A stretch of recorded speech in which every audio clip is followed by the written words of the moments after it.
Today, July 24, is the optional memorial of Saint Sharbel Makhluf. Joseph Anton Makhluf was born in the village of Bekka Kafra, North Lebanon. The youngest of 5 children, he was baptized into the Maronite rite of the Catholic Church. The Makhluf family lived in the highest mountain village in Lebanon and were peasant farmers. His father, who died when Joseph was only 3, was a mule driver. After his father's death, his mother remarried. His stepfather later was ordained a priest, where he ministered at the local parish. It is the long-standing custom within the Maronite Catholic Church that married men may become priests. From a young age, Joseph lived a holy and devout life. 2 of his uncles were hermits, and Joseph was inspired by their example. As a youth, he tended the cattle and often spent long periods of prayer in the wilderness while his cattle grazed. He was especially devoted to the Blessed Virgin Mary and set up a shrine to her in a nearby cave. From an early age, he knew God was calling him to the priesthood and the monastic life, especially as a hermit. In 1851, at the age of 23, Joseph left his family, never returned, and entered the monastery of Our Lady of Makhluf of the Maronite Catholic Church.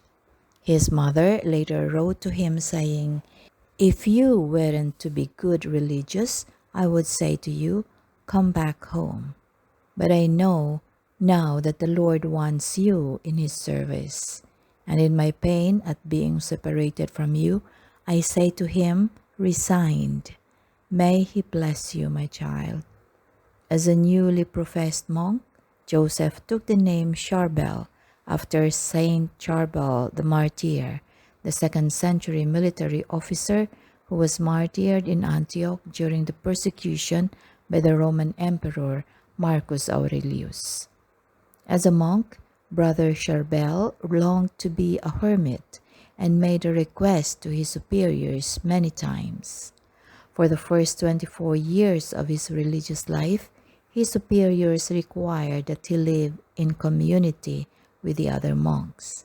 He was first transferred to the monastery of Saint Maroon in Anaya, where he professed his vows, was then sent to the monastery of Saints Cyprian and Justina, where he studied theology and philosophy, was ordained a priest in 1859 at the age of 31, and returned to the monastery of Saint Maroon, where he remained for the next 16 years. Though some monks lived as hermits, that vocation was reserved for those who proved themselves capable of such solitude and asceticism. In 1875, at the age of 47, Father Sharbel was given for permission to enter the hermitage of Saints Peter and Paul to live as hermit after a miraculous event took place. Some of his fellow monks decided to play a prank on him, filling his oil lamp with water. When he returned to his cell, he took his water-filled lamp, lit it, and it burned. When the superiors heard about this, they inspected the lamp and found it to be filled with water. Unable to explain the miracle, the superiors saw it as a sign of his sanctity and agreed to permit him to become a hermit according to his desire. He was sent to the hermitage of Saints Peter and Paul, where he spent the next 23 years in solitude, embracing a strict regime of prayer, manual work, and severe asceticism. In 1898, at the age of 70, Brother Sharbel suffered a stroke while offering the Mass and died 8 days later on Christmas Eve. He was buried in the ground without a coffin, according to the custom of his order. Though Saint Sharbel lived a life of extraordinary holiness, it wasn't until after his death that his holiness became well known beyond the walls of the monasteries. After his burial, light was seen shining forth from his grave. This phenomenon drew the attention of many villagers who braved the cold and snow to see this mysterious light. After 4 months, permission was granted by the church authorities to exhume his body. To the wonderment of all, his body was found to be completely incorrupt.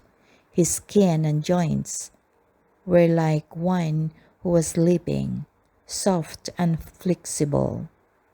He was cleaned of the dirt and mud from his gravesite and placed in a coffin in the monastery chapel. Then something else began to happen.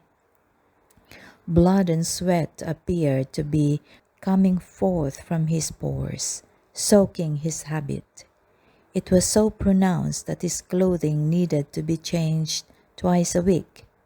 Finally, in 1927, his body was carefully examined by 2 physicians from Beirut, placed in another coffin, and sealed in a tomb inside the monastery wall. A little more than 2 decades later, the blood-like liquid was seen coming from the corner of the wall behind which Sharbel was buried. In the 1950s, his tomb was opened 3 times. One of those times was broadcast on television and attended by high-ranking state officials, religious officials, medical doctors, and scientists. In 1965, his body was found once again to be incorrupt and exuding the same blood and sweat. Finally, in 1976, the year before his canonization, his body was found to have finally decayed, only the bones remaining. Interestingly, the decay of Sharbel's body coincided with the early days of the devastating civil war that broke out in Lebanon in 1975. In 1976, the Damor massacre took place. Palestinians attacked the Maronite Christian town. Many of Damor's residents were killed in battle, massacred, or forced to flee.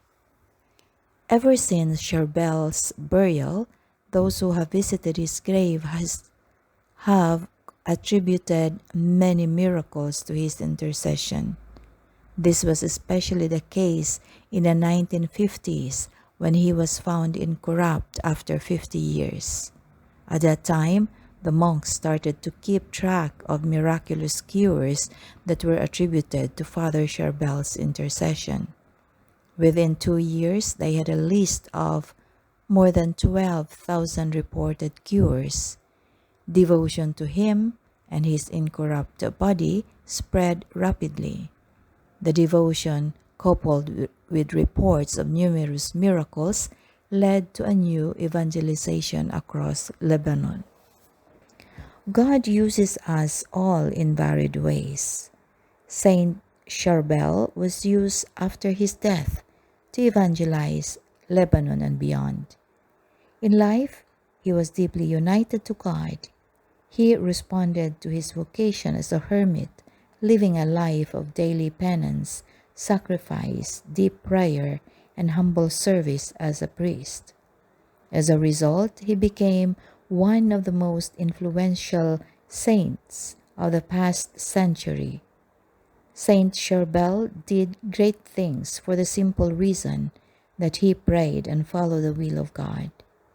Each of us is capable of doing the same. Ponder God's will for your life today and resolve to fulfill that mission without any hesitation. Doing so will enable our Divine Lord to do great things through you in ways that you might not ever even knew until heaven.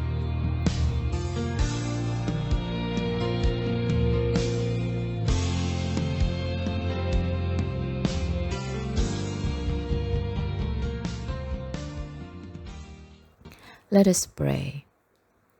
Saint Sharbel, you were called into the solitary life of a monk and then a hermit, and you responded.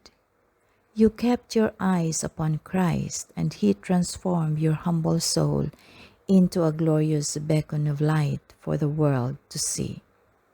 Please pray for me that I will receive the grace I need to be faithful to the vocation God has given me, and that I will respond with the same generosity and commitment that you manifested in your earthly life. Saint Sharbel, pray for me.